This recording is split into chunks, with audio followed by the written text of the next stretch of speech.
Cholit, ano siya? Siya ang magpipray, Sister Cholit. Oh my God! Amen. Bakit Biglang wala kang natawag. picture? Na? Biglang Wala kang natawag si Lord. Start na? Oo, start na Ba't wala tayo. kang Amen, picture? kasi late O, na sige tayo. po. Okay. Praise God. Salamat po, Lord, sa araw na ito, Lord. Sa buong maghapon na nakaraos kami, Lord, ng may pagpapala mo, Panginoon ko, Lord. Tinataas ko po sa iyo, Lord, ang bawat isa sa amin, Lord, na maging maayos po, Lord, yung meeting namin. Maging marami po kami, Lord, na kaalaman pa, Lord, na matututunan mula sa taong ginamit mo, si Pastor June, Lord Jesus. Itinataas ko po sa iyo, Lord, ang bawat isa. May you continue to bless them always, give them good health, Lord Jesus. Tinataas ko po, Lord, na ang bawat isa na pagpalain mo po, Panginoon, na marami, na maging matatag po kami, Panginoon ko, in spite sa mga struggles na pinagdadaanan namin sa aming buhay, Lord. Tinataas ko po, Panginoon, ang yung presence, Lord, sa meeting sa aming pag-aaral, Lord, sa iyong mabuting balita, sa iyong mga salita. Lord, ang lahat ng ito, tinataas ko po na may puspos ng biyaya at pagpapala. Tinataas ko po ito. In Jesus' name we pray. Amen. Amen. Yeah, yan. Praise Ate the Lord. Cholet, ba't wala kang video? Wala, Ay, wala ayan. akong video. Wala. Sabi ng secretariat natin, kailangan may video. May video. Kailangan may video. Okay. Sorry Okay. po. Ayan. Now, we end up the last time about the invasion of Assyria in the northern kingdom, which is Israel. And then, natatandaan po natin na ang dalawang kingdom ay nahati. May southern at saka yung northern. Ang southern, dalawang tribes lang, si Yes. Judah at saka si Judah. Benjamin. Benjamin, And yes. then partly din po doon mayroon ding Levite kasi kailangan nila ng priest. Pero in reality talaga ay dalawang tribes ang sila doon. Tapos yung 10 tribes nasa Northern Kingdom. Ang tanong, may Ay, tanong. May Ang tanong tanong, talaga. anong nangyayari sa 10 tribes nung sila ay na-exile sa Assyria? Where are they? Assignment pala yun. Assignment? Assignment pala yun, ano? Where are they? So dapat Mahirap palang ngayon, nalilate si Pastor, ano? ngayon pa lang kasi Ganado. habang nasa sasakyan ay kailangan meron na tayong mayroon tayong sets of questions. No. Why it is so intriguing this time is whether the Israelites like it or not to be exiled in Assyria, the sovereign plan of the Lord will still prevail. Kasi Of course. if you have time to also reread the prophecy of uh, of Jacob to his 12 disciples, to his 12 sons, can you read Genesis chapter 49 verse 1? Yan, Very quick. yan lang. Genesis chapter 49 verse 1.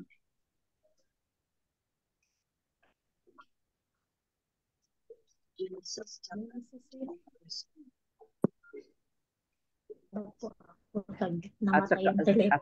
At saka po earlier si Sister Badet ay nagpadala sa akin ng PowerPoint na pang Valentine's na, no? Pulang-pula ang kulay. Galit Hello, yun, Sister Pastor, Badet. galit. Pulang-pula ang kulay, ano? Pang na siya, pang early na Valentine's. So, sino ang nakakita po?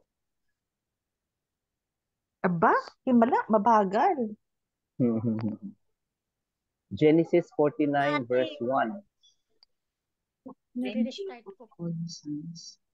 Kasi yan, si Sister Yeah, Cholet. sige, Sister Charlotte, go! One woman show. Then Opening Jacob prayer.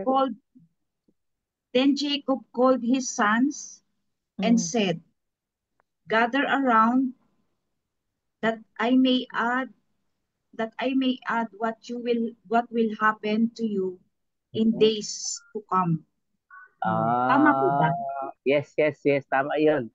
And I will add to you what will happen to come. And then sa susunod doon, makikita natin yung prophecy ni Jacob sa 12 tribes of Israel na siyang nagaganap At magaganap pa din even sa darating na time na if you're going to read also Revelation chapter 7, na mayroong chapter 7 yata yun, mayroong regathering of the Israelites.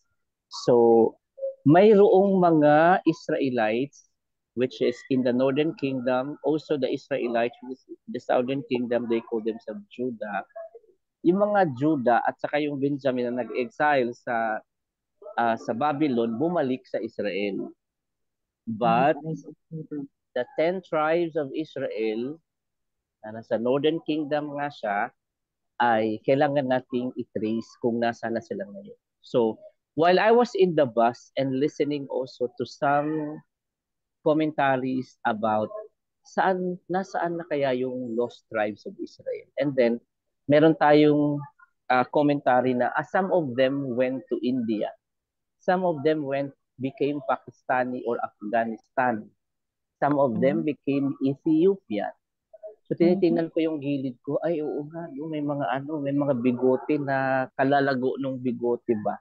And then the aura also of the person seemed to liken as what the Bible is describing ng mga tao nung unang panahon. So Lord, if that is true, it really fulfills the prophecy from your word about their future, that they are going to be assimilated, yet they are going to be gathered again in the last days.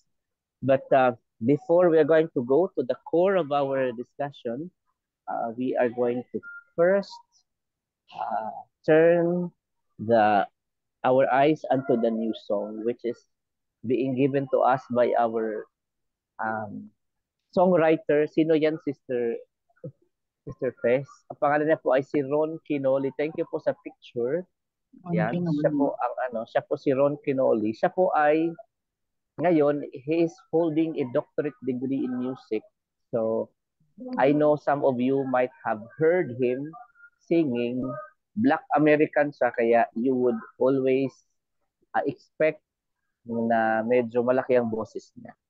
At you can always sense the sincerity of him leading the praise and worship.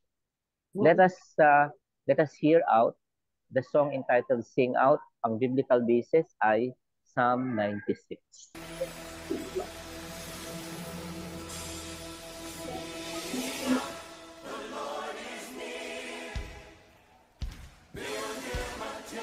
Sound.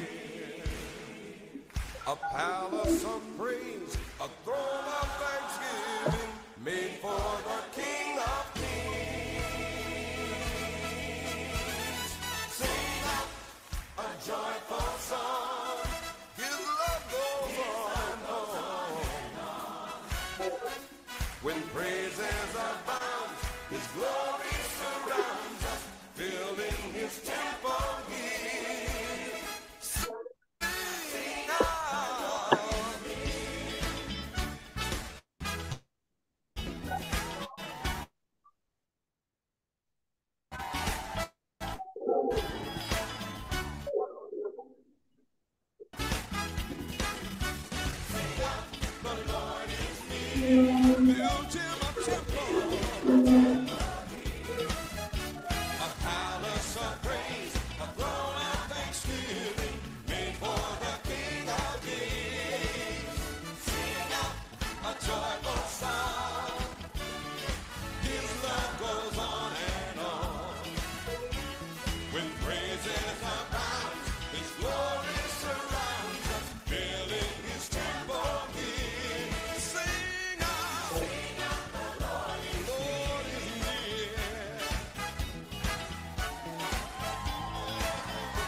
The song of His saints and lives in their praises.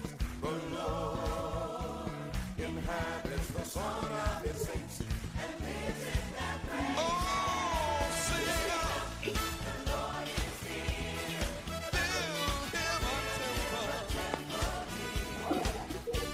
a palace of praise, a throne of thanksgiving, made for the King of Kings.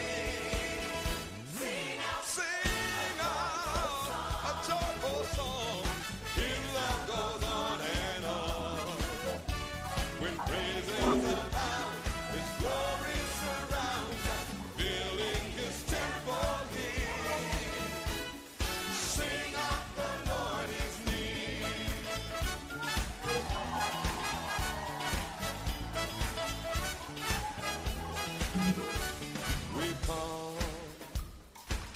worship together as one with music and singing.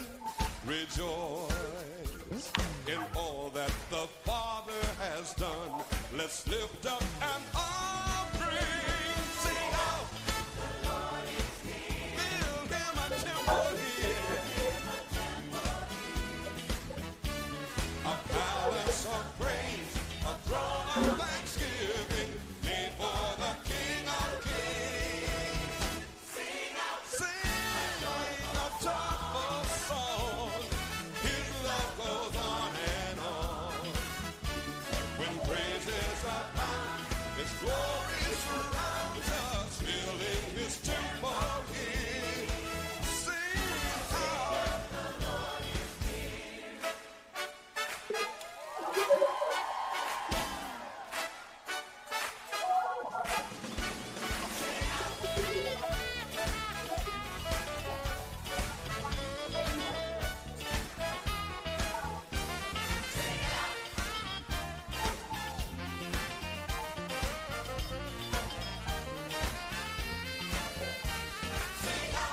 The Lord is near.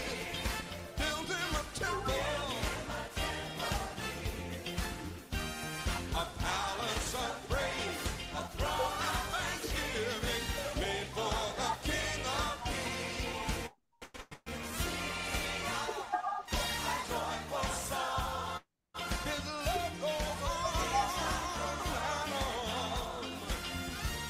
When praises are found, His glory surrounds us, filling His temple here.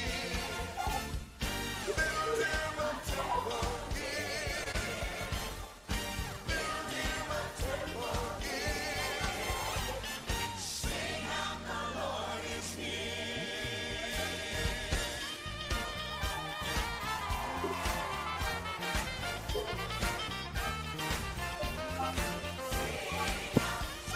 out.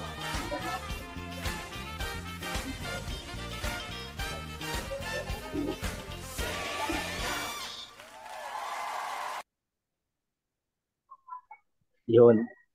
Okay po. Maraming salamat sa pag-share sa atin. And is there any thoughts about the song? The title is Sing Out. Madali naman siguro siyang sauluhin, kasi puro man paulit-ulit niya. Sing out, the Lord is here. Build Him a temple here. It is so timely also because we are going to be having an introduction on the internal or interior saka exterior ng temple, which is assignment natin kay Sister Jo. So, any thoughts of the song that we have just heard today? Maliwanag ba sa inyo? Hindi. Maliwanag po. Liwanag po. Sing out. Maliwanag. Okay, sing out. Okay, any thoughts? Any thoughts of it? Sing out. Kantahin mo sa labas. Hello po. Naintindihan mo din. Yes. The Lord is here. Sabi niya. Build Him a temple here. Napansin ko lang na parang yung mga kasama ni Ron Quinoli, may mga kamukha sa atin. May mga kamukha doon. Mga kamukha doon na nag-a-attend ng ating Discipleship 101. February, pala to? February 4. Bakit naging January yan? Okay lang po to. Patras. February 4. Hindi na palitan. Iniisip lang, nagmamadali kanina. Anyway, I just saw like a likelihood of the people na nag-a-attend doon sa kasama niya, na kasama din natin ngayon na nag-worship. Praise God. And I think there are like new generation of worshipers that He is going to be raising with JC. Wala na lang thoughts? So, diretso na tayo kay Sister Badette. Miss Pau. Pastor. Okay. Marami siyang kinanta. Binrowse ko yung songs niya, marami siyang Ang dami. Oo, madami siyang kinakanta. Madami siyang kinanta. Kaya actually may mga familiar tayo itong di ba? Be glorified. Anong familiar sa'yo? Be glorified. Be glorified in His Yung with one temple. voice, Pastor. With one voice. Na, na, na, na, with one voice. Yeah, yun. Marami siyang ano. Will Tapos, come and bow down. oo. Tapos, Ancient of Days. Ancient of days. Glorious Not power. by Be power. unto, not by power, not by might, but by my spirit, says the Lord. Go. Yan. Ano siya? Favorite ko siya din na ano na worshiper kasi makita mo din yung ano yung anointing ba on how he is leading the praise and worship. Tsaka hindi lang siya yung ano yung siya yung nagpapakanta lagi, the audience. In fact yung kanta na ano, sing unto the Lord, make a joyful sound. Yun yung target natin by next meeting. At pati yung audience, ano, grabe ang participation nila doon sa kanta. Okay po, so let's proceed na sa ating Ezra with Sister Badette. Chapter 7, yes. Personality pala yun, hindi person. Person kasi pinalitan na natin, 'di ba, nung nakaraan sinabi ko kay Brother Ramil na confirm sa kanya. Oy, red na red ha. Di, nilagay ko ng personality. Pero yung pinalitan ko. Happy Valentine's Day. Aga. Red na red. Ayan po. So yung ano po natin. Okay. Umiikot po dito yung about kay Ezra. Isa po siyang priest and scribe na ipinadala po ni Haring Artaxerxes. Nabubula. Artaxerxes para siya po yung mag-lead na sa group ng Israel po para makabalik po sa Jerusalem at mag-build po ng temple. So, eto po yon yung personalities. Yun nga po si Ezra. Kilala na po natin siya. Descendant po of Aaron. Chief priest under Moses and was related to Joshua, who became the high priest of the rebuilt temple. He was teacher, well-versed in the law of Moses, which the Lord, the God of Israel, had given. Dito po sa lineage back to Aaron po. Yeah. Ano lang natin, i-reconcile lang natin yung thoughts natin na yung pagbalik nila sa Jerusalem, it's not building the temple but rebuilding the temple. Rebuilding siya kasi pina-restore ni Lord yung temple. Thank you po. So, tuloy po, Congresswoman Franz Castro. Back to Aaron. Ito po yung sila Seraya, Azariah, Helkiah, Shalom, Zadok, Ahitub, Amaria, Azariah, Meriaut, Terahia, Uzi, Buki, Abishua, Pinehas, Elizar, Aaron, the first chief priest, brother of Moses. Mababasa po natin siya. Tapos, ito po si Artaxerxes. Kung mapapansin po natin, eto, babasahin ko muna. Artaxerxes decreased 445 BC. Artaxerxes was a Persian king. Kilala na po natin siya. The son of Xerxes, commonly called Longimanus. So, sabi po ng mga theologian, sa Ezra 4 po, diba meron din pong sinasabi na Artaxerxes. Yung siya po yung nagpatigil na magpatayo po ng temple, di ba po? Mag-rebuild. Dahil po, parang ang nangyari po yata is, yung gusto pong tumulong ng mga Samaritan pero hindi po pumayag ang mga Israelites kasi nga po, hindi naman po sila talaga, hindi po sila godly. Kumbaga, hindi po sila maka-Diyos. Hindi natin alam kung ano yung motives nila. Pero yun po talaga, hindi po sila tumulong. So, ang nangyari po, kinalaban po ang mga Israelites. So, parang siniraan sila na kapag i-rebuild tong temple na to, baka hindi na magbayad ng taxes yung mga Israelites. Yung mga ganun po. Na ano po natin yon sa Ezra 4. Yeah. So, Mm. yung Artaxerxes po doon, tsaka yung Artaxerxes po dito is magkaiba po. As per the theologians po. So, mayroong the second saka the Meron first. po kasing 1, Mamaya 2, and i-reveal 3. sa atin. Apo. So, yun po. So yung dito po, hidwaan between the Israelites na mga Jude from the tribe of Judah with Samaritans continues pa din pala even to this extent. Kasi 'di ba we understand na ano sila mix ang kanilang faith, 'di ba? Meron na Apo. tumatalima sa Torah o sa law, meron naman na mix din na kagaya ng mga gods ng mga Assyrian gods. That's why the Jews themselves were indignant to the Samaritans. Ayun po. Amen.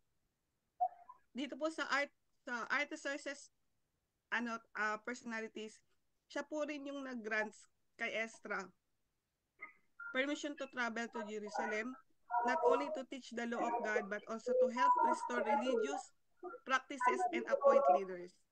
Mhm. The king provides a decree that allows Ezra to take gold and silver for the temple and gives him authority to collect offering from the people and the temple. So, tatanungin natin sa sarili natin, bakit ba ganun ang suporta ni Artaxerxes kay Ezra? Kung makikita mo sa verse, sa 4 magkaiba po sila. So, ang base po dito, kaya po gano'n na lang po ang suporta ni Artaxerxes Longimanus dahil po nakita niya na yung wisdom and devotion ni Ezra sa pag-aaral ng salita ng Panginoon at meron din pong benefits para sa kanya para po ma-maintain yung peace and order in the Persian Empire. Kaya ganun po yung suporta niya sa religious and cultural practices ng mga Jewish people po. So, ayun po. Baka mayroon po kayong i-add. Tuloy po, Your Honor. Tapos makikita rin po natin yung mga priest. Ay, meron po. Priest. Balik atras konti. Yeah, okay. Levites, singers, gatekeepers, and temple servants. Oh, may Sila po yung singers. part of the people Ezra will bring back to Jerusalem or oversee upon arrival. They are part of the community Ezra will be guiding in restoring the worship practices in Jerusalem. Next po. Papasok na po natin yung mga Israelites. Sila po yung mga general people of Israel who will be led by Ezra back to Jerusalem to restore proper worship and follow God's law. Chief priests and Levites, these leaders are mentioned as part of the broader community that Ezra will help oversee in terms of spiritual and administrative duties upon once in Jerusalem. Tapos, sa last verses po, 28 po yata, makikita natin doon yung the heads of the families. Wala pong binanggit na pangalan, but nakalagay po doon who are accompanying him in the journey. Kasama din po sila. Yes. Sa Ezra 8, Pinakamarami mo siya. sasabihin. Sa Ezra 8 sasabihin. Alam na din kasi may assignment na Ezra 8. Yes. Yan po. Ilalagay ko na ba, Pastor? So places, ayan. Yung Babylon po where Ezra and the Jewish people are living before the journey to Jerusalem. It is the capital of the Persian Empire and Ezra's mission starts here as he receives the king's decree. Jerusalem po, ito po yung destination nila of Ezra's journey. This is where he is tasked with leading the people, teaching them the law of God, and overseeing the proper worship practices. The mission is all about restoring the city's spiritual and religious life after the return from exile. It is also significant that Ezra is bringing with him treasure, golds and silver for the temple in Jerusalem, which had been rebuilt previously under Zerubbabel. Mhm. Next, please. Ito po, sa Ezra 7:21, mababasa po natin yung the province of beyond the river. Beyond the river refers to the region of the western side of the Euphrates River, which is part of the Persian Empire, and it includes the lands of Israel and Judah. The region is where Ezra has given authority to oversee the Jewish people and ensure the proper execution of religious laws. The term beyond the river is a Persian administrative term referring to the land west of the Euphrates River, including Jerusalem. Tapos, last po, the Persian Empire, na dagdag ko lang po, based dun sa search ko po sa Google. Pero wala po siyang nakalagay doon. Kumbaga, indirect reference po siya. Ito po yung the Persian Empire as a whole is the overarching political context within which the events of the Ezra 7 unfold. The king Artaxerxes rules over the entire empire, which spans from India to Ethiopia. His decree for Ezra's journey is a reflection of the Persian Empire's involvement in the governance of the Jewish people during this time. Oh, nasakop ng Persian Empire kasi sila yung namamalagi during that time. Tapos ito, Pastor, yung pictures po. At hindi ko po kasi alam kung pictures na literal or pictures Hindi, na yung parang events. Yes. ayan po. Pinaka-gist Parang or imaginary. summary. Pero, Yes. yan. So Ezra 7:1-28 shows God's guidance and spiritual leadership. Ezra, a devoted scribe and priest, is given a sacred mission by the Persian king. His journey is not just to rebuild the temple but also to restore God's law and proper worship. With God's help, Ezra lead Israel back to righteousness and faithfulness to God's commands, ensuring they follow His will after exile. This passage highlights spiritual renewal and obedience with Ezra serving as both a leader and a faithful servant. Yung ang ganda ng ang ganda ng Book of Ezra. Yes. Ayun. Personal application po. Ito po yung the importance of knowledge and obedience to God's word. Sabi doon, we are called to immerse ourselves in the word of God to enable us to lead the people effectively. Being grounded in scripture is vital for making wise decisions and guiding others in the truth. Faithful leadership and influence. Leadership is not just about knowledge, but about using the knowledge to guide others toward God. Gratitude for God's provision. This reminds us that all things, whether opportunities, resources, or achievements, are ultimately a result of God's provision. Trust in God's timing and guidance. We too are called to trust in God's timing and follow His leading, even if we don't have all the answers. And God uses ordinary people for extraordinary purpose. God often uses those who are faithful, obedient, and willing to be used by Him no matter their position or background. The power of prayer and dependence on God. Our work for God must be done in humble dependence on Him through prayer, acknowledging that He is the source of our strength and success. Restoration and renewal in our own lives. This can happen as we repent, seek God's word, and invite Him to work in our lives. God is always in the business of restoring us to right relationship with Him.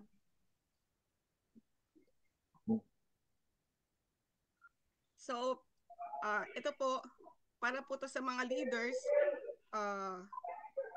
yung application yung matututunan natin, like Ezra, and as yun nga po,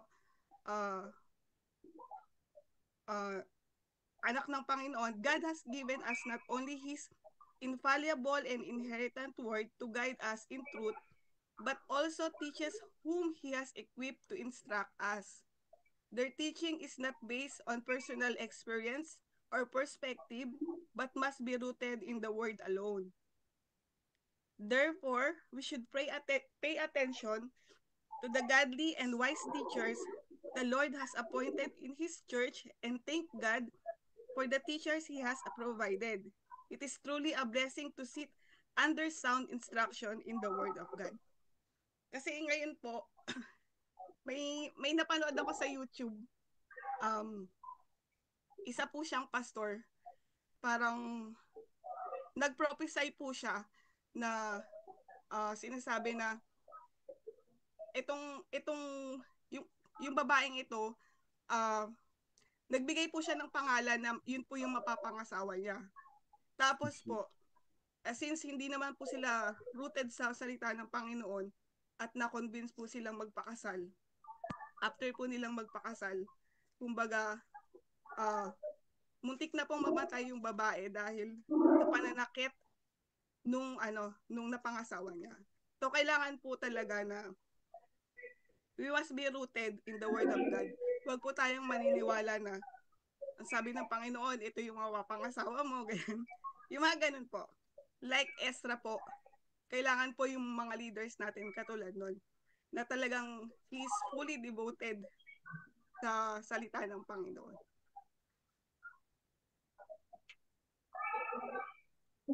Thank you. Just go back a little bit, dalawang slides siguro. May nag-strike lang sa akin doon that God uses ordinary people for extraordinary purposes. And this will always echo unto us this time. Kasi 'di ba, lagi nating ini-excuse na hindi ako marunong, ayoko. So that goes to show that we are ordinary people, but when God is going to use, He will use ordinary people. So therefore, there is no excuse for all of us, especially in the service of God, kasi ina-admit natin that we are ordinary people, pero we have an extraordinary God giving us extraordinary tasks for His extraordinary purpose. Kaya, sunod tayo ng sunod sa Panginoon. Thank you po. And let's, kung wala na tayong reaction doon sa sinishare na pang Valentine's na kulay, tayo po ay salamat po, Sister Badette. Okay, balik atras na ng konti. Nakalagay pala doon inerrant saka infallible. Yes, infallible. Yes. Ibig sabihin po ay walang mali, no? Walang hindi mali. nagkamali. There's no chance, no chance of mali. Of error, no? So, yun po yung maasahan natin, ang integrity talaga ng salita ng Diyos. Salita ng Diyos. Okay, so I'll hand over to the Philippines. Yes. For assignment number 1. And disclaimer lang po uli, kagaya na sinabi ko nung nakaraan, we are not going to be offended. Correct. Why we are presenting this one, because it is the song and not the singer. And then originally, hindi naman siya ang original na singer. And another thing also, we are here to not to mock the people, but to pray upon. You know, whenever you are going to be seeing those people on Facebook na mayroong nag-advocate ng third sex, nag-advocate ng Yes. LGBT, then it's time for you to utter simple prayer. Alam mo yung mga Yes. artista na na kilala Mm-mm. natin na magbalik loob sa Panginoon. Sino ba na Correct. nanalangin kay Charis na bumalik sa Charis? Sino ba ang nanalangin kay Aiza Sigera? So dapat ay anuhin natin, hindi lang tayo nakikita or nakikiayon dun sa mga makir ng iba, but we have to pray for them. And one day we can, may taga CCF yatang nag patutuon na dati siyang transgender tapos nagbalik loob. So yun ang ating inaasahan. Hope. Thank you. And to the Philippines, please. Okay po. Ang assignment number 1, si Jota. Siya po yung singer, yung last week's song ni Pastor. Siya yung Brazilian singer na kumanta noon. So Jota is a Brazilian gospel singer. Kaya nga talagang lumaki siya sa simbahan. Kaya puro gospel ang kinakanta niya. And songwriter. His real name is Jose Vitor de Araujo. He was only 14 years old nung sumali siya at nanalo doon sa musical show. And he became so popular. He was known for his inspiring songs of faith and performing with some of the biggest names in the gospel music world. Tama yung sinabi ni Pastor. Because of him, many people were started to listen to gospel music kasi maganda talaga yung niya. Maraming naantig or maraming na nag-turn sa gospel songs. For the millions of Brazilians who listen to gospel music, he was, sabi nga, he or she, ito yung error dun sa sa report. Kasi nila, yung ina-anticipate na nila yung kanyang future. She was the skinny boy, tapos skinny boy, revealed by the presenter Raul Hill's program, a powerful voice that moved the faithful. So because of his powerful voice nga in the gospel sings, so marami talagang nakikinig na ng gospel songs. Before becoming a transgender woman, she became trans woman in 2020 during the pandemic through Instagram declaration. Doon siya nag-declare. Okay? Jota realized that in social isolation, kasi di ba pandemic noon, she could wear whatever she wanted. She had a drag queen neighbor. Yung drag queen po, yung nagbibihis na pambabae, who had given her a denim skirt almost to the knee. It was the first female play of many that followed.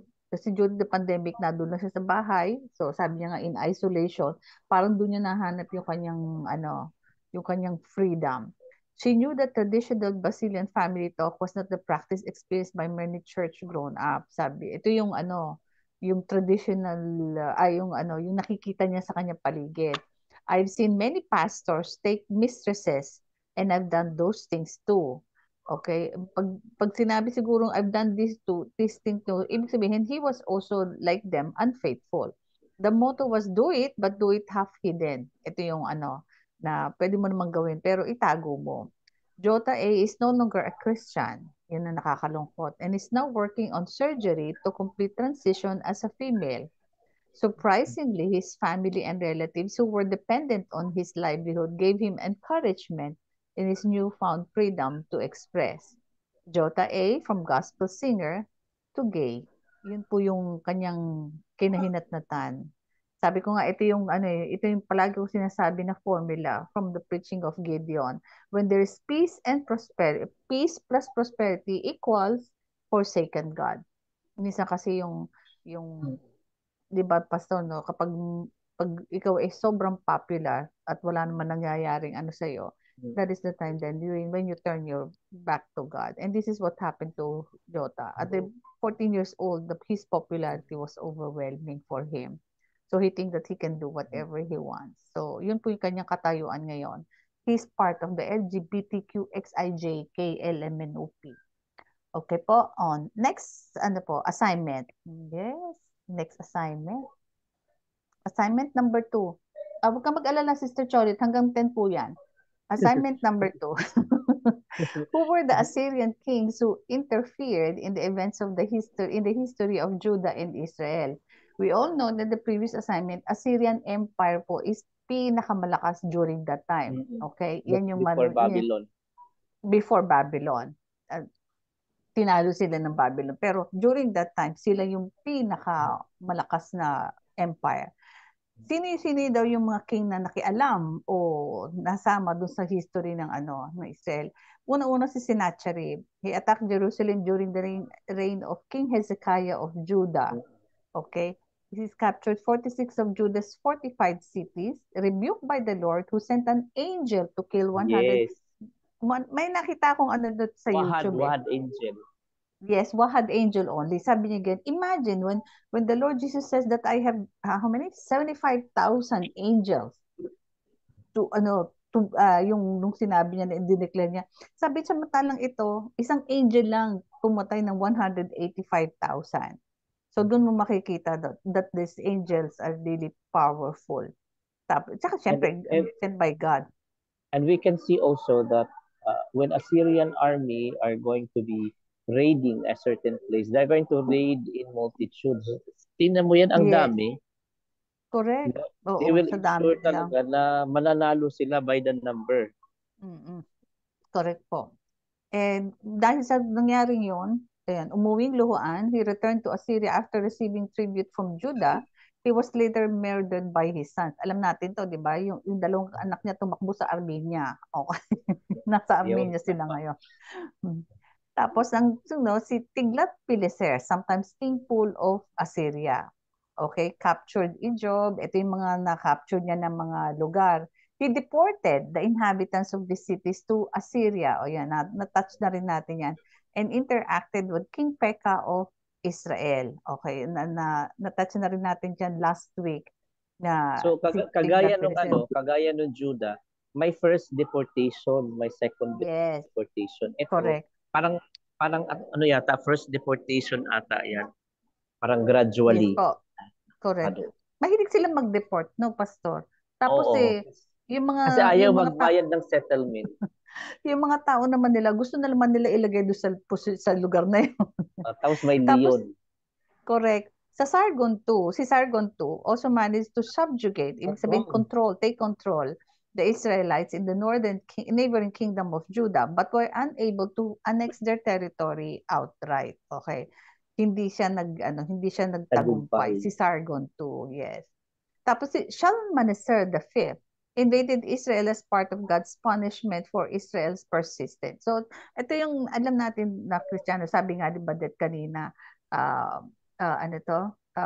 we have to attribute everything that is happening. Maski si King Artaxerxes who has allowed Ezra, it was always Artaxerxes, di ba? Alcacercer. Si Artaxerxes, ibig sabihin, kahit you attribute si Artaxerxes, it was God who has instigated Artaxerxes to allow Esther to go back to Jerusalem. Idolatry in about 722 BC captured Samaria and deported. Oh, di ba? Ito na naman, deported the Israelites to Assyria. Second deportation. Oo. To Assyria. He settled them in Hala, in Gozan, on the Harbor River and the towns of Medes. Doon niya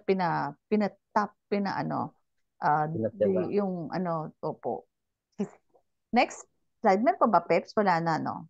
Assignment 3. Assignment number 3. Yan. Dito ako inspire. Ito yung sasabi ni Pastor, what is the interior? Kasi it is very crucial for us Christians to know kung ano ba yung itsura and what is yung sa Temple of King Solomon. Sabi nga ni Pastor, rebuilt. It is very important when you say rebuilt, hindi built, because it is on the same foundation. Ibig sabihin, talagang tinayo lang nila uli. So we have to be very careful on that one. Okay? Next slide. The Temple of Solomon, also known as the first temple. Kasi after that, may second, and then the coming is the third temple. Had a simple exterior, and a complex interior. Pag sinabi simple lang yung labas. Pero pag complex, doon medyo sa loob. The exterior included a courtyard and a porch, while the interior had a main chamber, a sanctuary, and an inner sanctum. Okay, yung pag sinabi, discuss natin kung ano yan. Next slide po. Is it the altar? I think the sanctum, the altar. Yes. So, Holy of the Holy. The courtyard, okay, sa ilabas to, the temple was surrounded by 2 courts, okay, hindi basketball courts, kundi when you say two courts, there's two places. The porch or ulam, had two large bronze pillars. Ayun yung nakikita nyo na pillars. Okay? Nakikita nyo sa may pintuan. They're called Jakin, meaning he will establish, and Boaz. Yan ang pangalan ng dalawang pillar na yan. Si Jakin, he will establish, and Boaz, meaning in strength. So, in reality, ibig sabihin, he will establish in strength. Sa entrance, the entrance was on the short eastern wall. Okay? Ito yung sa labas. Courtyard, porch, and entrance. Sa interior, ito yung sinasabi ko na sinasabi nga nila, medyo complex.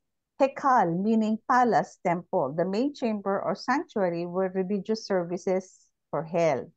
Tapos yung Kodesh Hadukashim, Holy of Holies, the inner sanctum. Ito yung pinakaloob. Ito yung, mamaya makikita nyo, ma-amaze kayo. The inner sanctum of the Holy of Holies for the Ark of the Covenant was kept. Okay?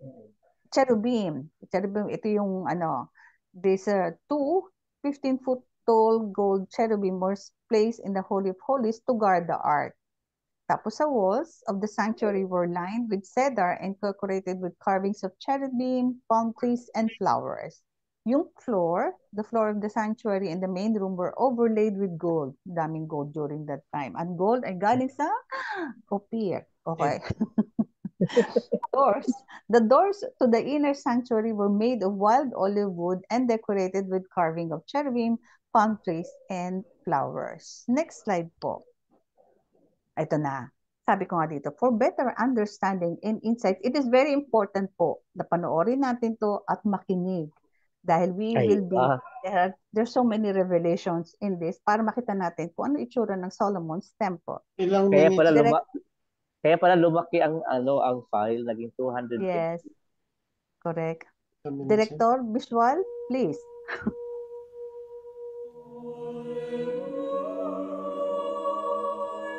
Solomon's temple stood in Jerusalem for almost 400 years. It was the crown jewel of Jerusalem and the center of worship to the Lord. Almost half of the Old Testament writings took place during the time when Solomon's temple was still standing. Understanding the significance of its location, history, and design can greatly add to one's reverence for one of the most holy places in the world. The city of Jerusalem is located in an area of three major valleys: the Hinnom, the Central or Tyropian, and the Kidron Valley. The mountain range between the Central and Kidron Valley is called Mount Moriah. The peak of the mountain is a large protruding flat rock, which is now located under the dome of the rock. According to Genesis 22:2, Abraham was commanded to sacrifice Isaac in the region of Moriah, connecting the Temple Mount with this significant event. At the time of King David, the area of Jerusalem was controlled by the Jebusites, the city only occupying the southern part of the central ridge. When David captured the city in about 1000 BC, he made Jerusalem his capital. David then moved the Ark of the Covenant to Jerusalem and began preparations for building a permanent structure to replace the portable tabernacle of Moses that had been used for over 400 years. With the ancient city of Jerusalem being fairly small, David purchased the threshing floor of Araunah the Jebusite so he could expand the size of the city. Being higher than the city of David, the hilltop would make a beautiful place to build the temple of the Lord. Under the reign of David's son, King Solomon, the temple construction began. After 7 years of construction in about 960 BC, Solomon finished building the temple, most likely built over this same protruding rock of Mount Moriah. Solomon also built himself a new palace just south of the temple and expanded the walls of the city up towards the peak of Mount Moriah. The Temple of Solomon was modeled after the Tabernacle of Moses. Because of the many similarities between the tabernacle and the Garden of Eden, many scholars believe that the Garden of Eden was the prototype for the tabernacle, and thus later temples. According to Jewish tradition, Eden was located on a hill, with the tree of life and the tree of knowledge of good and evil at the center of the hill. The Bible teaches that when Adam and Eve transgressed and partook of the forbidden fruit, they were cast out towards the east. Cherubim and a flaming sword were then placed at the east entrance to prevent them from partaking of the tree of life, as they would then live forever in their sin. In order to return back into the presence of God, Israel had to symbolically retrace the steps of Adam and Eve, passing the cherubim and re-entering the garden in a westward direction. The tabernacle was set up in the same east to west progression, seeming to replicate the Garden of Eden. The tabernacle was divided into three main courts: the outer court, the holy place, and the Holy of Holies. The outer court represented the fallen world, while the inner courts represented a more sacred and holier way of life. In essence, as the priest, who represented all of Israel, progressed through the tabernacle, or temple, he left the world to enter a more holy state, and then was enabled to re-enter the presence of the Lord, passing the angels, or cherubim, who were embroidered on the veil. Solomon's temple replicated this same three-level progression, doubling the floor plan size of the tabernacle sanctuary for the temple structure. As one approached the Temple of Solomon, the first thing noticed was the brazen altar of sacrifice. The altar was 20 cubits long and wide and 10 cubits high, a cubit being the length from the elbow to the tip of the longest finger, or about 1.5 feet. On the four corners of the altar were 4 horns, horns often representing power. This is where the sacrificial animals were burned, representing the future sacrifice of the Savior Jesus Christ. On the southeast side of the temple was the molten or brazen sea, which rested on the backs of 12 oxen, 3 pointing in each of the cardinal directions. In ancient times, oxen represented strength, and the number 12 often represented the 12 tribes of Israel.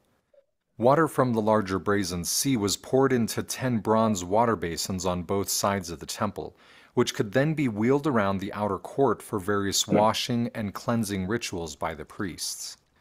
Around the south, west, and north sides of the temple were 3 floors of chambers or storage rooms. The inside wall of the chambers was stepped so as to create a ledge where the timbers of the floors could rest. The storage rooms were accessed by a door on the south side of the temple, with wooden ladders going up into each of the floors. At the front of the temple were 2 large bronze pillars that flanked the porch.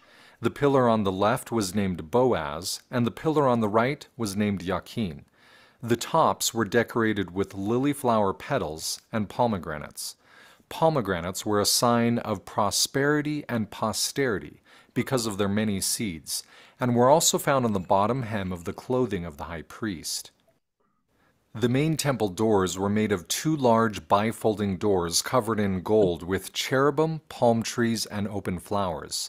The Bible describes the doorframe as being a 4th part of the wall, which most scholars believe means that the door had 4 stepped frames. The interior doorway of the Holy of Holies was similar, except having 5 frames instead of 4. The priests who represented Israel were the only ones allowed into the inner temple. This means that Israel only could enter through being represented by the priests. Once you entered the main doors, you entered the holy place, a large room 40 cubits long, 20 cubits wide, and 30 cubits tall.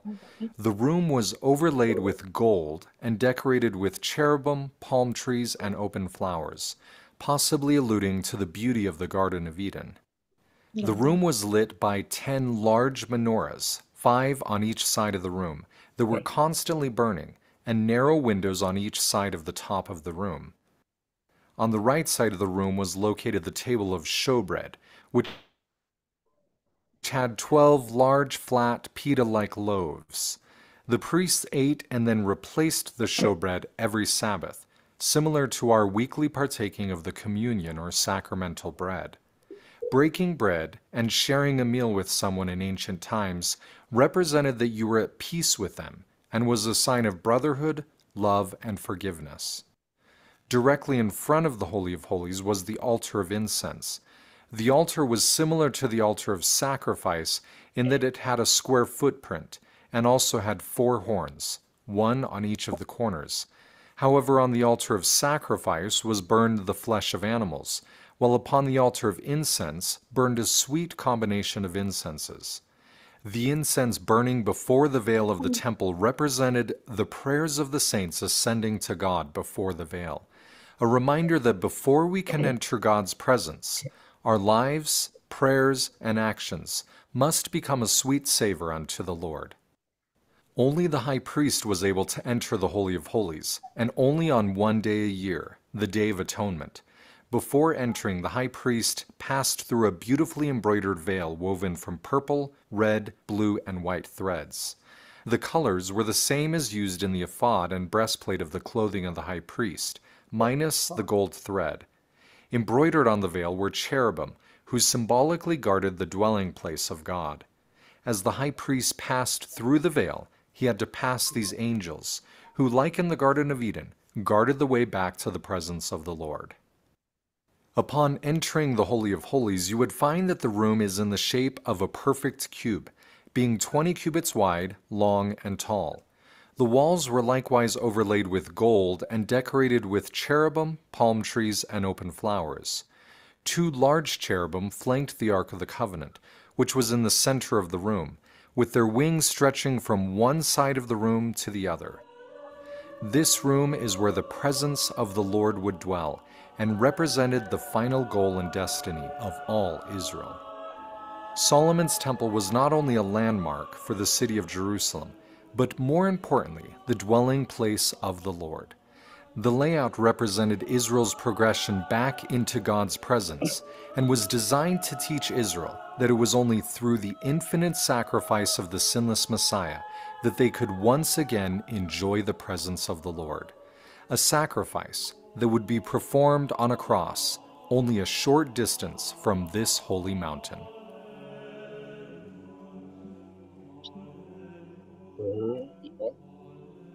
Yan. Galing naman ang 3D na presentation ng Solomon's Yes. Temple. Oo. Saka it encompass from the time of Adam and Eve, di ba? Oy, meron na kagad. Diba? Ang ganda kasi, ang daming revelation, Pastor. Yung nabasa natin, di ba? Yung pinurchase ni King David, yung threshing floor, yun pala Di doon. around na, oo.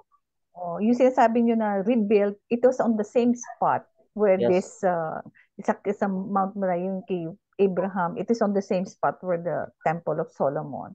Tapos it's just very near lang kung saan kinusify si Lord Jesus Christ. So it's very Kasi dapat ang daming outside kasi talaga dapat siya ng konti dun sa temple. Kasi Yes. punishment ang ginagawa for sacrifice. Correct. But within the territories pa din ng Moriah na kung saan was the place where God instructed Abraham to sacrifice his son. Oh, ang dami nating tama nga yung prayer kanina ni Sister Cholit na madami tayong matutunan. Sana makaya nga nating i-absorb lahat. Pero dahan-dahan lang siguro when we are going to absorb. Kaya meron pa tayong another na i-absorb. Thank you po sa efforts natin from the assignment presentation and also the yung ating mga assignments. Alam mo yung isang commentary sa atin na yung isa na-upload sa ating YouTube yung ating mga Bible studies. Ang isang commentary ng isang sister, ay, grabe yung mga yung mga nag-a-attend sa JCM Ajman. Very interactive sila pagdating sa mga ginagawa natin. Hindi lang yung one-liner na nagsasalita, but very interactive sila pagdating sa ating pinag-uusapan. So, magdadaldal po yung mga nasa JCM Ajman. Hindi yung tatahimik. Let that hunger in us grow continuously kasi magamitin din natin to sa pag tumatayo tayo, di ba? I mean, kanina nga yung presentation ni Sister Badet, it's already a preaching. It's already preaching na siya ng chapter 7. So nabibigyan na talaga agad tayo ng outline kung paano natin i-present. So talagang the Lord is giving us. Now let's continue in the other side of the story kasi yung Ezra, bumalik sila Mm. to rebuild the temple. Pero Yes. yung other tribes naman is we do not know exactly whether are they Correct. lost or are they thriving in some Mm. other parts. Kaya nga, this time around, I think we have to look around and see, kamukha ni ganito kamukha siguro ni ano to, ni Benjamin, kamukha siguro to ni Naphtali, kamukha siguro to ni Dan. And we have to carefully look also into consideration their features and let us see the possibilities as per the tracing. Continuous pa naman kasi ang tracing. So, the today's lesson sa gabing ito is what happened to the 10 according to them lost Correct. tribes of Israel. Kasi pagdating kasi sa later on wala nang parang nawala na talaga Wala sila nang doon news. sa Yes. wala nang news blackout. Are these tribes lost or these tribes thrive in At accordance saka sa to what Bible, di ba, Pastor, later on, they were already considered with one, which is the Israelites. Wala na yung wala northern and nang south. division. Wala nang Yes, division. walang division. So accordingly, they must have been spreading pero hindi nga lang very obviously na Correct. nag-spread and perhaps one part became assimilated to this nationality and later on Correct. became a nation. Let us see Mm-mm. really, kaya nga makikita natin yung significance ng tracing na ito when we are going to be leading again. Tapos, gagayahin din natin si Madam Chair na may video din mamaya kasi mayroon din siyang video actually, may presentation din. Can we press again? Can we press next? This is okay. Thank you. Ayun.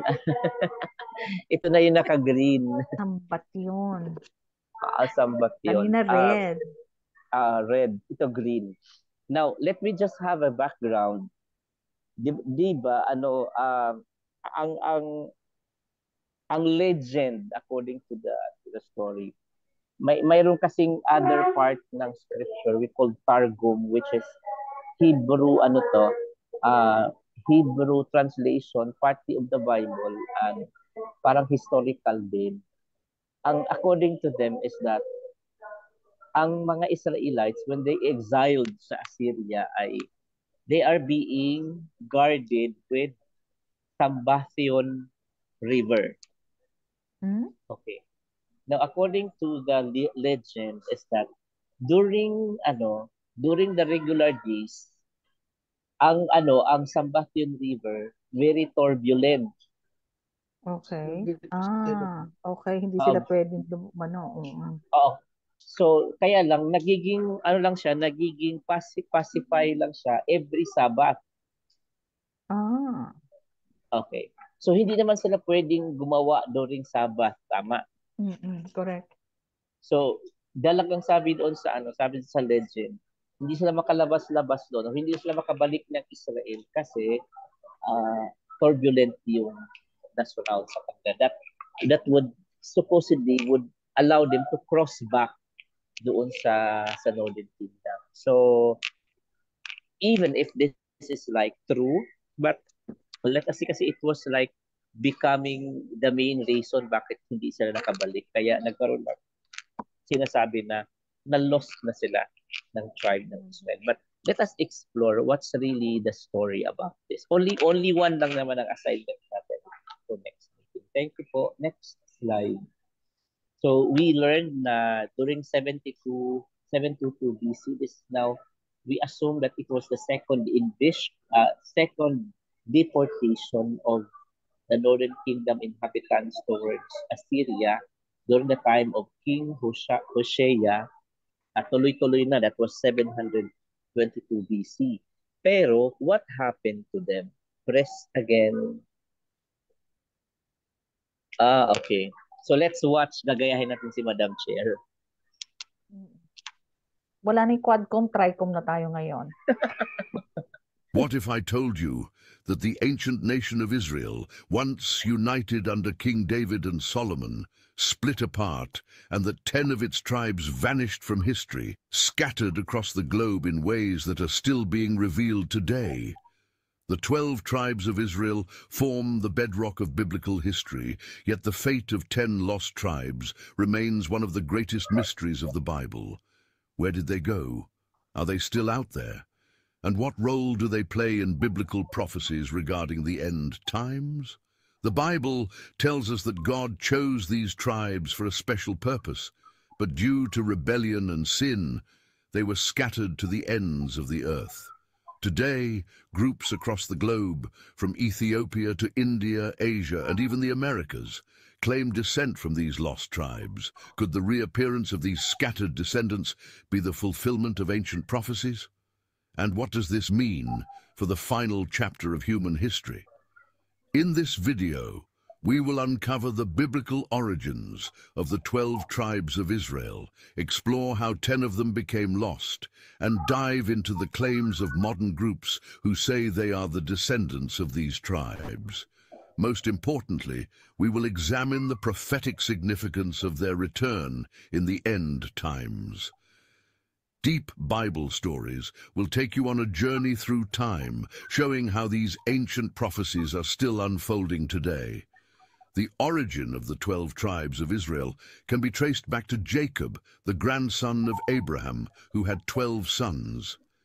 In a pivotal moment, Jacob wrestled with God and was renamed Israel, meaning one who struggles with God. His 12 sons became the patriarchs of the 12 tribes of Israel, each inheriting a specific portion of the promised land.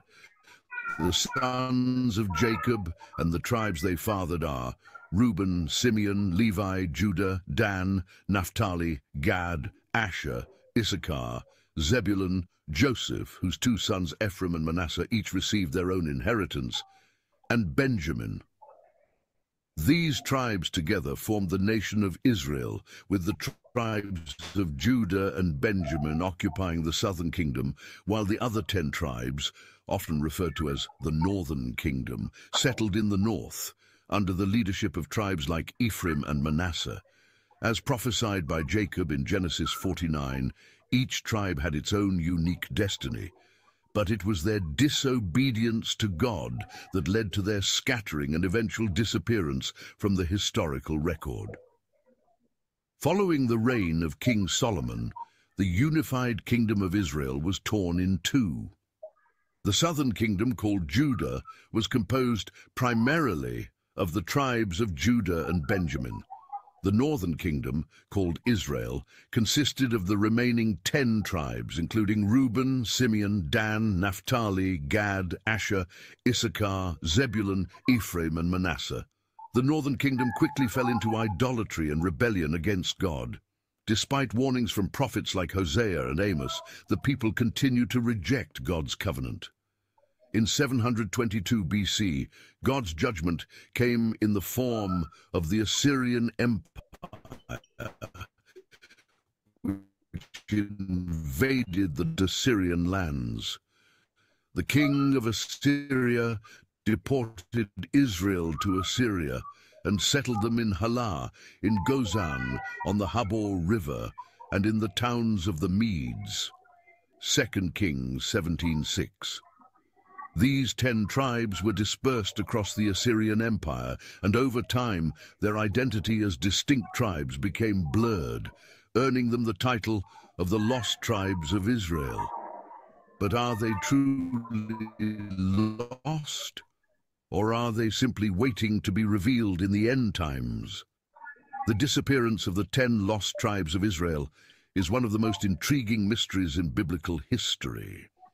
After the Assyrian conquest in 722 BC, these tribes were scattered across the Assyrian Empire, and their identity was gradually absorbed into the surrounding cultures.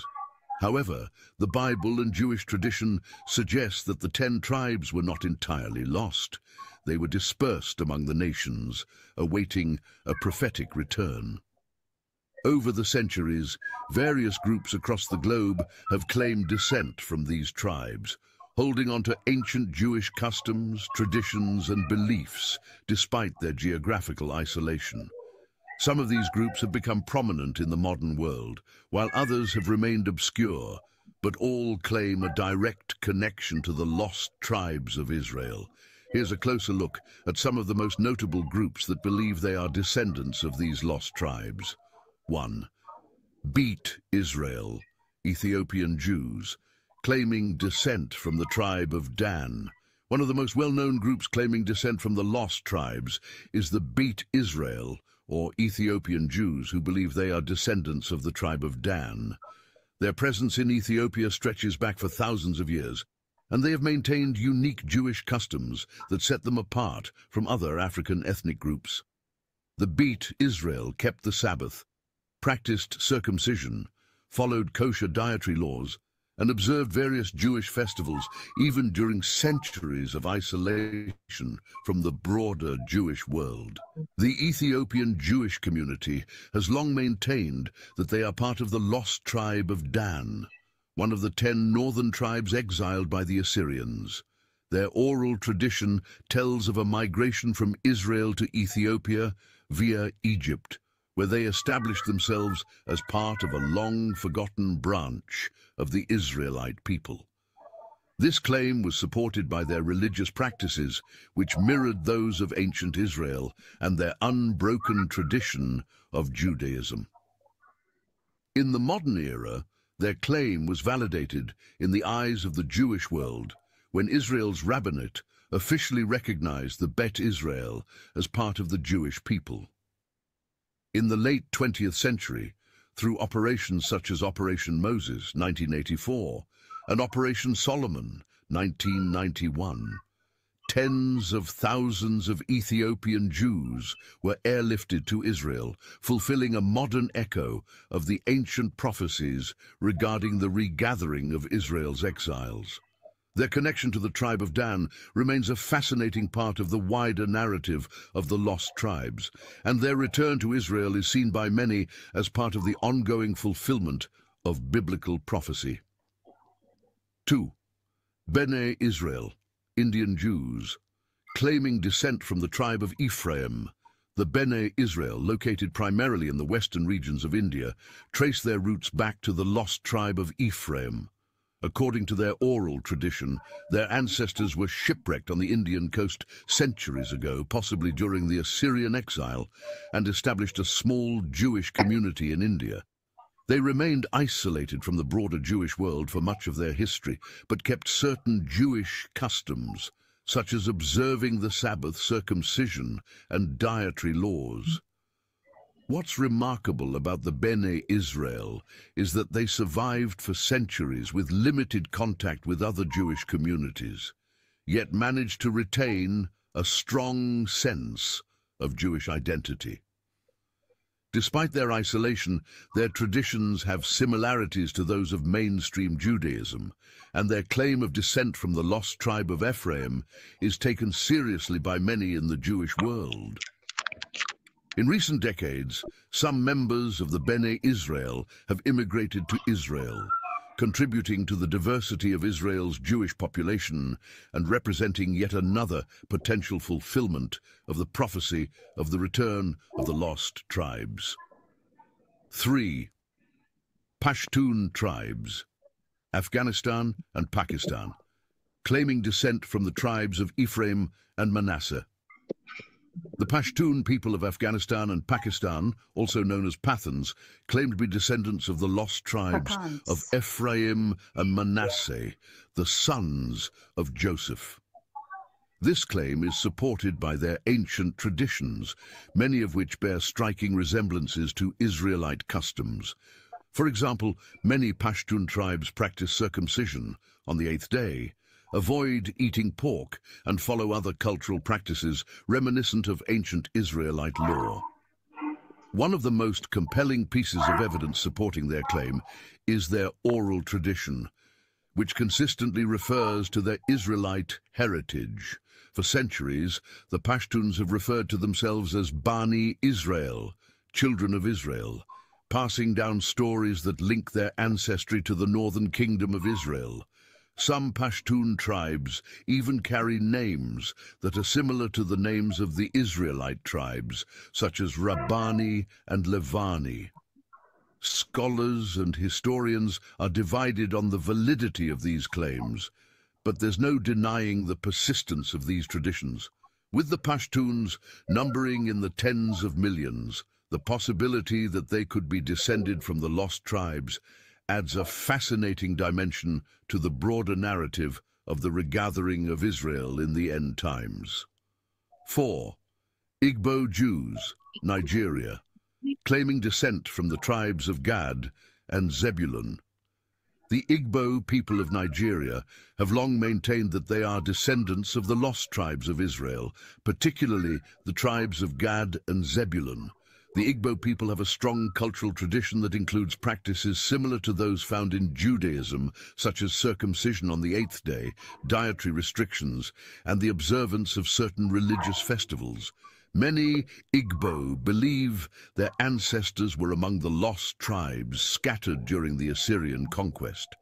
While their claims have not been widely recognized by the Jewish community at large, there is growing interest in the Igbo's connection to ancient Israel.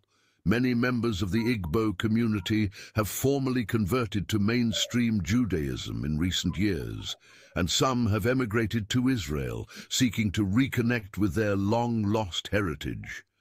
Their connection to the tribes of Gad and Zebulun is part of a larger movement across Africa to uncover the lost remnants of the 10 tribes, raising the possibility that many more such groups could emerge in the future.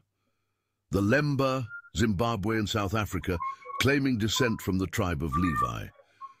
The Lemba people, living primarily in Zimbabwe and South Africa, have long claimed to be descendants of ancient Israelites, specifically the tribe of Levi. The Lemba's oral tradition maintains that their ancestors migrated from the Middle East to Africa centuries ago.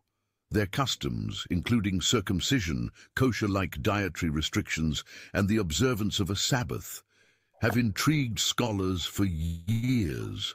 Recent DNA testing has lent some credibility to their claims. A significant percentage of the Lemba population has been found to carry the Cohen-Modal haplotype, a genetic marker associated with the priestly line of Aaron, which further strengthens the argument that they are descendants of the tribe of Levi. The Lemba's story is particularly fascinating because it suggests that the priestly line, some of the most unexpected corners of the world, their return, both spiritually and physically, may be part of the prophetic regathering of Israel. The biblical prophecies, the regathering of the lost tribes. The Bible makes it clear that the lost tribes are not forgotten by God. In fact, their return is central to the end-time prophecies of the Bible.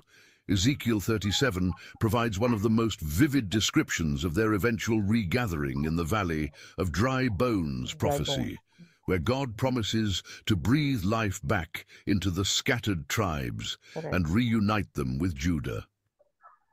I will make them one nation in the land, on the mountains of Israel. There will be one king over all of them, and they will never again be two nations or be divided into two kingdoms. Ezekiel 37:22. This prophecy foretells a future time when the lost tribes of Israel will be restored and reunited with the southern kingdom of Judah, forming a single unified Israel under the Messiah. This event is seen as a key moment in the unfolding of God's plan for the end times. In Isaiah 11:12, the prophet speaks of the second regathering of Israel, indicating that God will reach out once more to reclaim his people from across the world. He will raise a banner for the nations and gather the exiles of Israel. He will assemble the scattered people of Judah from the four quarters of the earth. This verse is not just about the return from Babylonian exile. It points to a much larger event, a global regathering that includes the lost tribes of the northern kingdom. Many believe that this prophecy is being fulfilled in part through the return of groups like the Beit Israel and Bene Israel, and that the ultimate fulfillment will come with the return of all 12 tribes to their ancient homeland. In Revelation 7, we also see the 12 tribes of Israel represented once more, as 144,000 individuals, 12,000 from each tribe, are sealed for protection during the Great Tribulation. This passage reaffirms that even the lost tribes have a part to play in God's final plan for humanity. Then I heard the number of those who were sealed, 144,000 from all the tribes of Israel. Revelation 7:4. The return of the lost tribes is not just a historical curiosity, it is a crucial part of biblical prophecy that will culminate in the Messianic age. According to the Bible, the lost tribes will be restored, reunited with Judah, and will play a significant role in the end times, particularly in the establishment of God's kingdom on earth. This regathering will be a supernatural act of God, a sign that the final days are near. As groups claiming descent from the lost tribes continue to emerge, the world watches for the fulfillment of these ancient prophecies. Their reappearance is a reminder that God's promises never fail, and that the return of the Messiah is drawing closer. The story of the 10 lost tribes of Israel is not over. While their fate seemed uncertain for centuries, the Bible assures us that God has not forgotten his people. Through groups like the Bet Israel of Ethiopia and the Pashtuns of Afghanistan, we see the beginnings of their return.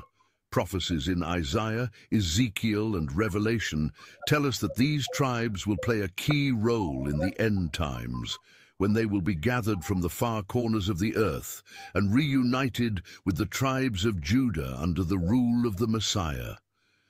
As we move closer to the fulfillment of these prophecies, the reappearance of the lost tribes is a clear sign that God's ultimate plan for Israel, and indeed the world, is unfolding before our eyes.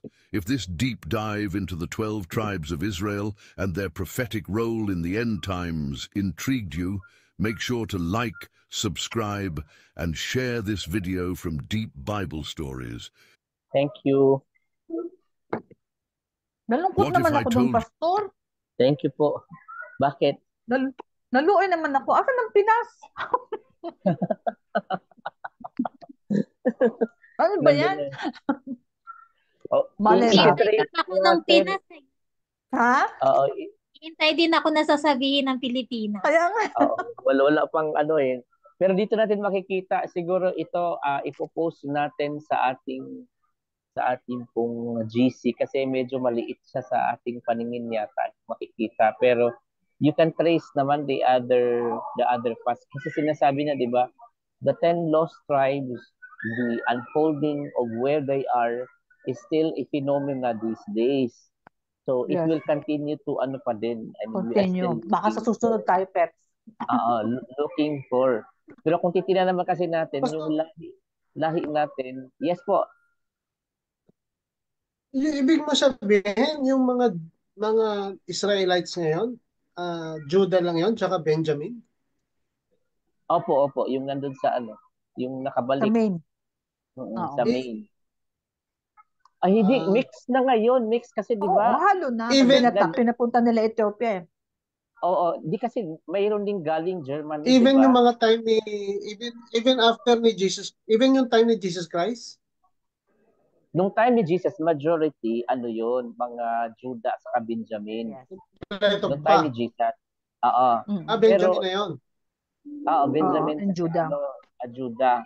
Kasi sila yung bumalik, 'di ba? Galing ng Babylon. And they are the ones Pero with simula nun, simula nun, basta they- lahi na they lang. spread. Ito lahi na lang ni lahi na lang ni Benjamin tsaka ni Judah to.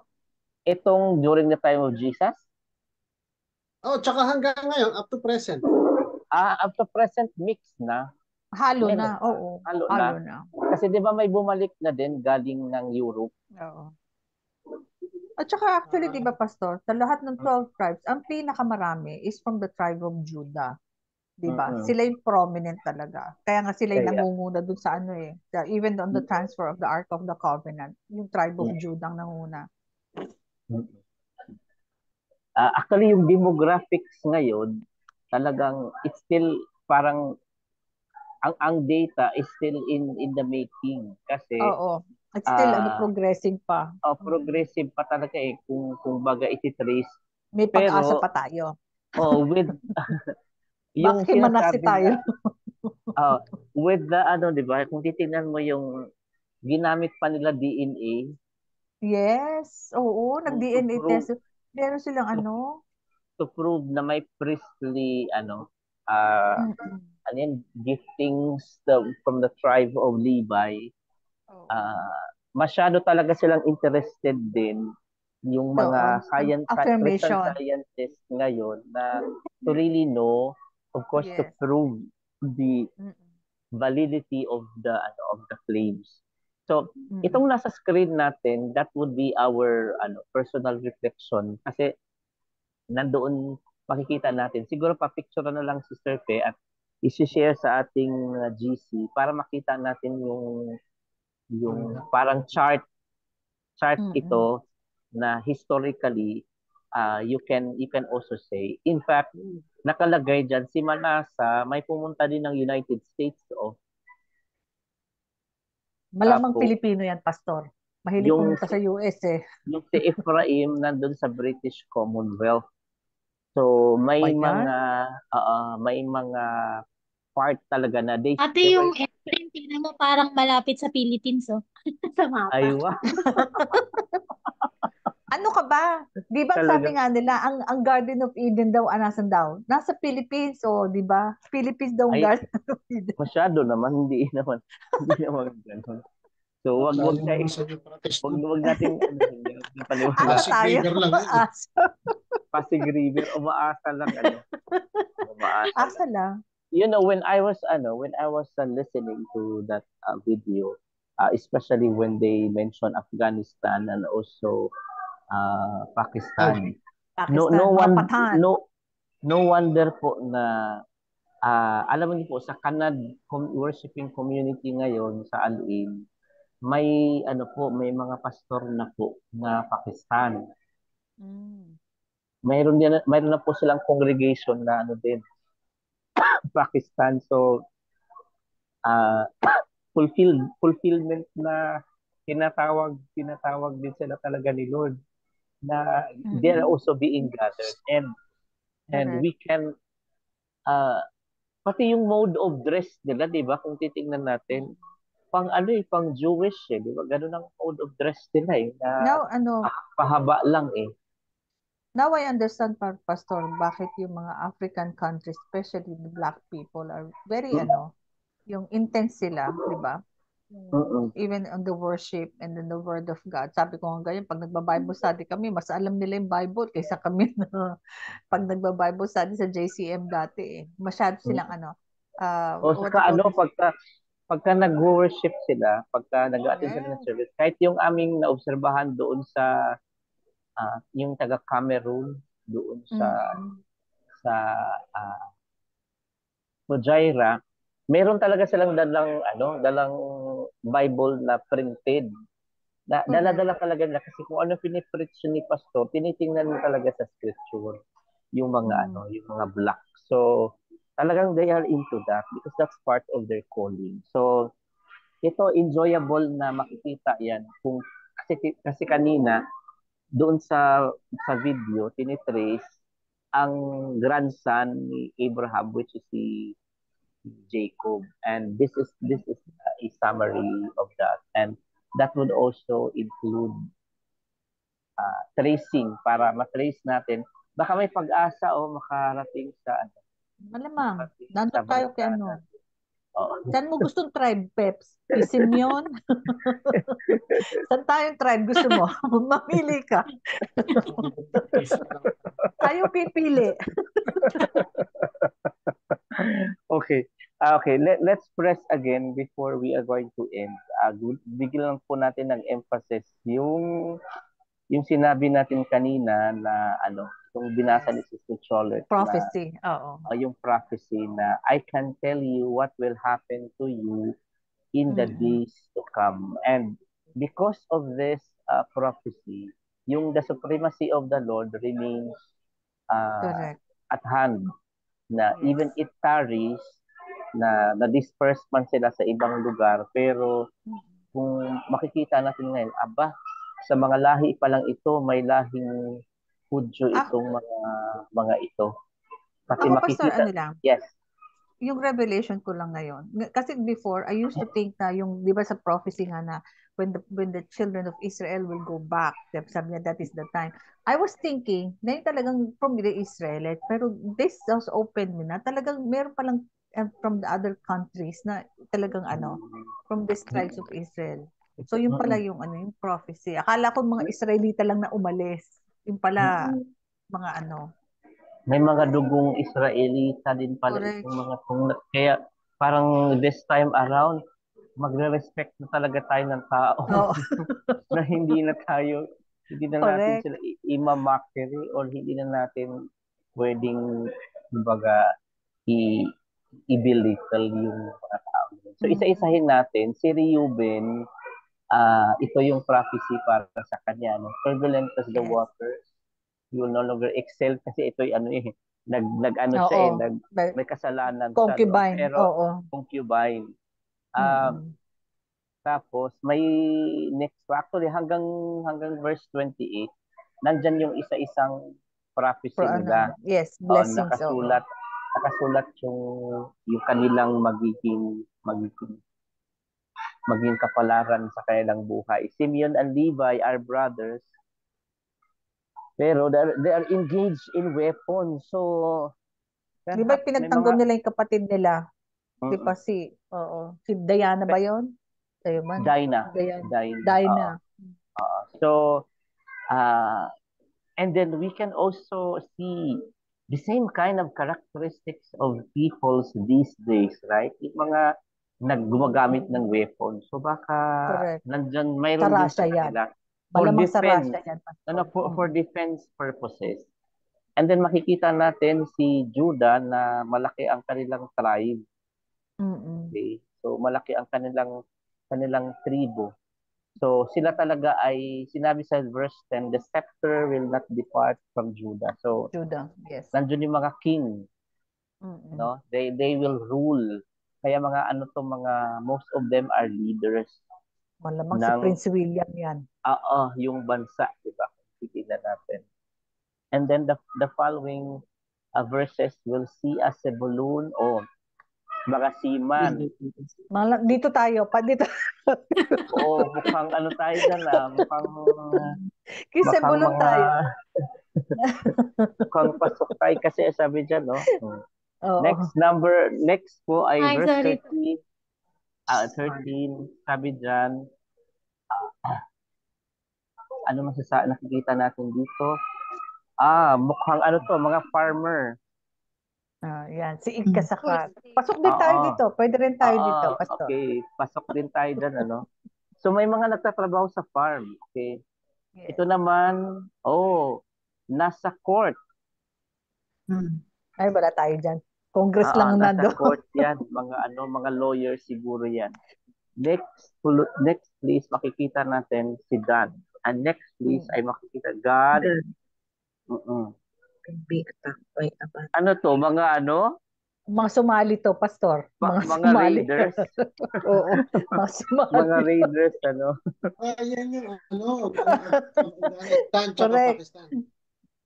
Sige, pwede no, mga raiders sila but siguro mga nag-aalaga ng mga pasture.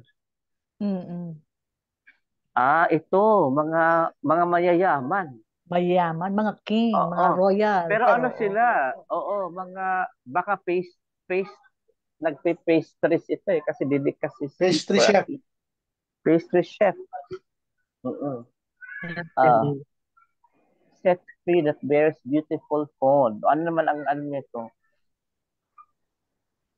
Doon, di ba parang yung anak ng ng Don, di ba? Ng Doe. Ano yan? Doe, a deer, yun.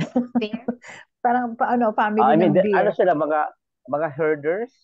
Yes, malamang Yeah, may pastor. bears. Malamang nasa New Zealand or New Sweden. Zealand, no? Yung Oo, nagagatas ng mga correct. Oo, mga baka, mga mga baka naman.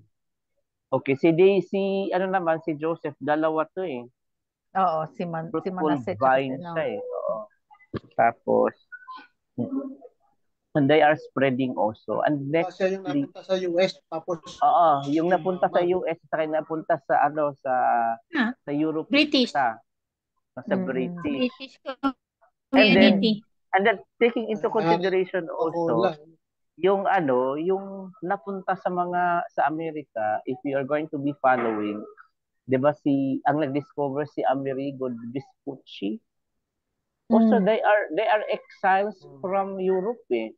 Na nag-travel correct. lang sila nag-travel na napunta Yes, sa Amerika up until the America. time that they find the land and they Yes, settled there. So kung titingnan natin, mga puti pa rin yan na galing ng pa din ng Europe na nag-settle lang sa lugar ng Amerika. So nag-scatter talaga sila mm-mm. na yung from above they scattered, and then kung i-trace yung history ng Amerika, nagiging believer talaga sila kasi ang foundation nila nung pumunta sila, nag-establish sila ng country, si God.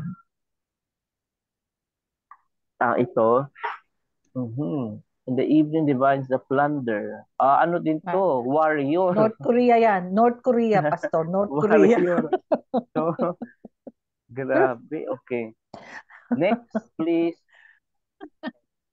Wala tayong nakuha. Okay. Pilipinas.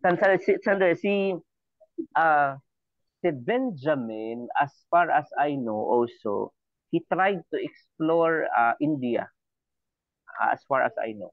Yung kanilang lahi, yung lahi nila. Okay, and then we can see there in Revelation chapter 7 that they are going to be gathered. They are going to become part of the end time prophecy, Will the come back gathering. again. Back again as one nation, hindi Yes. na hindi na divided. Kaya Correct.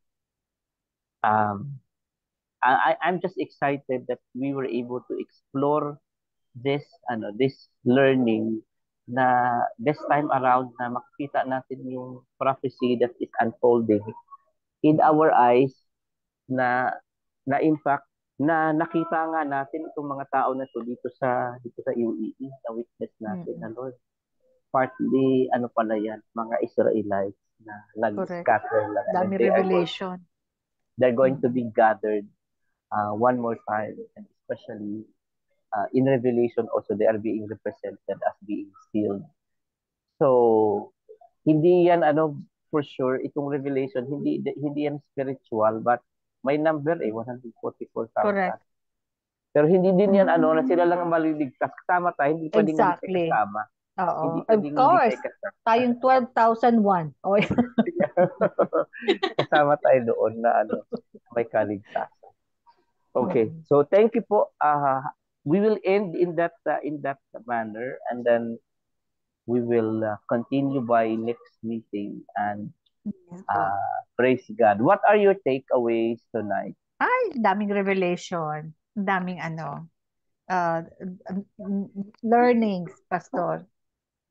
As you study, you go deeper talaga. Nawawala yung dati mong pag-iisip na ako, sabi ko nga yung sa Israel, na akala ko talagang umalis lang sila dahil nagkakagera, not knowing na yung pala mga nations, yung mga in different countries are still connected with the children of Israel. Tapos yung sa temples, we have been, kasi iba yung basa mo kaysa yung talagang the whole picture. Sabi ko nga, it add, kung talagang connect siya from the Old Testament of Adam and Eve up to the time of the Lord Jesus Christ crucifixion. It was just parang laid plan of God. It's beautifully orchestrated na now you only came to know diba? Well, thanks God. Okay. Anyone before we will call Sister Cholet for the closing prayer? Kasi sino daw po yung nagbukas, siya daw yung magpo-close. Siya daw, ako din ang magsasara. Oo. Kung gusto mo, papanatilihin mo bukas, pwede rin. Kaya pala, no wonder, Pastor, yung temple, di ba? Kasi kanina ko lang Di ba totoo pinanood. yun yung third temple? Hindi yung temple kasi nakaka-amaze. Kasi di ba, di ba sabi ni Jesus Christ, yung temple talagang without even a stone, yung magkakapatong doon. Lahat Mm-mm. yun Mm-mm. di ba? Kaya pala, di ba, nung Mm-mm. dumating yung World War, talagang pinasabog nila. Kasi yung dun sa video, makita mo talaga from top ceiling to floor, talagang napakaganda, gold talaga lahat. So what more Mm-mm. pa sa langit, di ba? Pag nandun na Oh, tayo, yes. Ay, maganda. Ay, wow. Lalakaran Exciting. Lord. kasi. Lord, ang ticket. At saka ano din, Ay, another revelation doon sa temple is yung, di ba tayo ngayon, we are no longer circumcised in Yes. accordance to tradition, but we are in the flesh, but we are circumcised according to what was done by God, By the Lord. Yes. by the Lord Jesus Christ. So it's no longer circumcision in the flesh, but circumcision in the Lord Jesus Christ. What was the Correct. explanation to that? Kasi di ba ang temple may tabing, may Mm-mm. curtain. And during the time of Jesus, napunit yung curtain Door. Yes. that Yes. that separates the people from entering into the holy of holies. Yung Correct. splitting of the curtain speaks of circumcision yun kasi di ba sa lalaki kapag sinircumcise pinupunit yung yung flesh para yun yung ritual patungkol doon, and that was the covenant.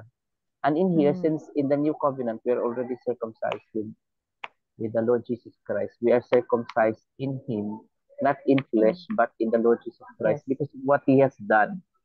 Yung Yes. pinapunit yung curtain, which symbolizes circumcision, and then He opens the new covenant for us to be able, for each ordinary individual like us to To enter go into the straight. Oo. Holy of Holies. Ay, ang ganda ng video. Okay po, if there is no other uh, manifestation in the floor, wala nang manifestation in the floor, okay na ang Wala na budget? po. Okay na po. Ay, hindi pa rin po, Pastor, kasi pinatatawag nila yung 40 vloggers sa Congress. Pero ang Okay. ginawa ng 40 vloggers, nagsampa ng case sa Supreme Court. Kasi pinatatawag na sila ng Congress, yung mga vloggers na nagre-report about the budget. Ngayon, si Rodriguez, natatakbong senator, he filed the case also in the Supreme Court about the budget of 2025. Meron pala tayong tinatawag na reenacted budget. If the Supreme Court finds this 2025 budget na mali because of those blank na ginawa sa NEP bago pumunta sa GAAP, kasi ang NEP is expenditures na galing sa presidente kung ano yung and then pag finalize na, it becomes GAAP. So yung blank na figures, hindi yun acceptable kasi sabi nga as per the constitution, the Congress cannot decrease or increase kung ano man yung NEP na binigay ng presidente. They can only allocate certain funds, ibig sabihin transfer, but they cannot increase or decrease. Nangyari, from NEP to GAAP, nag-increase. So if in case the Supreme Court finds this 2025 budget na mali, we will revert back to 2024. So ibig sabihin, sa 2024, walang akap. Walang akap funds na yun ang pinag-aano nila sa 2025 kasi biglang dumating yung akap na ayuda for the poor people. So yun po ang latest from GMA News 7 reporting. Hindi, meron ding findings si Magalong in Baguio City. Yes, Yung oo. actual na natatanggap ng mga recipients is Yes, parang not lesser than what was declared. maski So, yung hindi tupad, talaga, Pastor. Maski yung tupad na 8,000, hindi nila natatanggap. May cut pa rin ng local government. Yun ang sana po inaano. tayo. Yun na nga. Hi, Philippines. Dahil dyan ay magpipray na si Sister Cholet. Yes po. Praise God, Bless hallelujah. you. Salamat po Lord sa gabing ito Lord na nagkasama-sama kami Panginoon ko ng mga kapatid ko sa pananampalataya sa pangunguna po ng aming pastor na si Pastor John. Lord, salamat po sa wisdom, salamat po sa dagdag na kaalaman Lord sa mga natutunan namin Lord. Nawa magamit po na namin ito sa aming pang-araw-araw na buhay Lord. Maging effective kami Lord na mag-share nito sa aming mga kapatid, Panginoon po, na hindi pa nakakakilala sa iyo, Panginoon ko. Lord, sa paghihiwalay namin, Lord, nawa makatulog kami ng maayos. Nawa, Lord, ikaw ang makasama namin sa aming pagtulog, na maging maayos, Lord, ang aming pagtulog, maayos ang aming pagising kinabukasan, Lord Jesus. May you continue, Lord, to guide us always, Lord. Guide din po ang aming mga pamilya, Lord. Salamat po Panginoon ko sa lahat ng biyaya at pagpapala. Lord, ang lahat ng ito tinataas ko po, dinadalangin ko. In Jesus' name we pray. Amen. Amen. Amen. Amen, amen. Picture.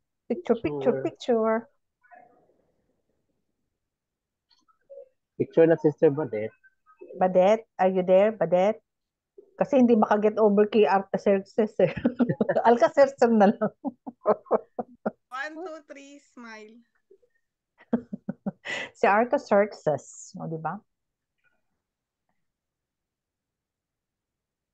Tapos na, Badet? May message ako Sister Jo sa chat. Sino yung mga may nakalagay kasi doon na mga parang hindi malinaw sa atin yung Yes po. Ibus, yung Limba, yes. Bani, Bani, Tapos na lang si Limba. Even nakita ko kasi si Brother Ivic so sabi ko parang isa lang palang assignment. Kaya huwag kayo mag-alala, Pastor. Sa susunod na linggo, wala yan. Tahimik tayo. Nandito pa kami, ate. Nandito pa ba? Oo. Wednesday pa kami. Wednesday. Wednesday pa. Kala sayang. Padagdagan yung assignment ko Sister Jo. Kasi magandang i-explore yung mga pangalan nila. Kasi bakit naging beat Israel? So, lahat ng pwedeng explore natin. Explore natin. Di ba? Hanggang umabot sa Pilipinas. Hindi, Pastor. Di ba maski sa Dubai, bakit nakalagay Sheikh Mohammed bin? Pag sinabing bin, sons. So, bene means children or sons. Oh, yes. Diba? Yehey. Tapos yung Bani, Banyas. Bagong naman yun. I think it's also sons in different language, Bani, sa mga Indian. Basta ang request ko lang, anumang explanation niyan next week, kailangan 4D ulit yan. Ha? Kaya 3D. Wow, grabe kung makapag-request. Hindi pa naman natin alam kung tayo ay ancestor ng 12 tribes. Mas naiintindihan ko pag naka 3D pinapanood ko. Wow. Mas nagiging sa akin. Klase. Naging interesting no pag 3D eh. Ako nasasanay na ako ng 3D view. Wow. Especially yung interior ng temple. Ganda na kung gusto mo palaging 3D, Brother Ibig, palitan mo yung aking laptop. At yung aking laptop, Jurassic. Di ba, Pastor? Pwede. Hindi, pero honestly, ngayon ko naintindihan talaga yung Solomon's Temple. Sabi ko nga kay Peps, ang ganda nitong assignment na to na binigay ni Pastor. Kasi I was thinking on the interior itself. Pag binabasa mo, parang hindi masyado malinaw. Pero here, talagang right from the very start of Genesis up to the Revelation, talagang sabi ko ibang klase to. Hindi ko alam na kasi nung nag-aaway tayo sa Mount Moriah, sa Mount Sinai, ngayon we understood na kung saan nandun yung temple, yung sa ngayon sa Israel na ang tawag nila Golden Temple. Basta question lang. So, di ba definitely in the future meron pang third, di ba? Rebuild. Third temple. Yes. Pero hindi na doon maibibuild yan, di ba? Kasi nandun na yun. Doon pa rin. No, doon pa rin. Parang may mangyayari nga, Tito Eve. May mangyayari lang. May nakalagay ngayon eh. May mangyayari. Yes. Sino kasi kaya hindi nila Ang Tanong, huwag naman magpapangyari. sana Pilipinas. Nagpunta ng Israel. Yes. Okay. Yun ang, sige yun po. ang abangan natin. Abangan natin. Huwag kang mag-request ng 3D doon. Wala pa yon. Okay. Anyway, po. God bless, Pastor. Ingat God po. bless Safe everyone. trip. Goodbye. Yeah. Good night, Bye. everybody. Bye. God bless. Bye. Bye, Charlotte. Don't be so Bye-bye. chocolate. Enjoy. Bye Good po. morning. Good Good morning. morning. Yeah, 2:30 na. Okay, bye po. Bye.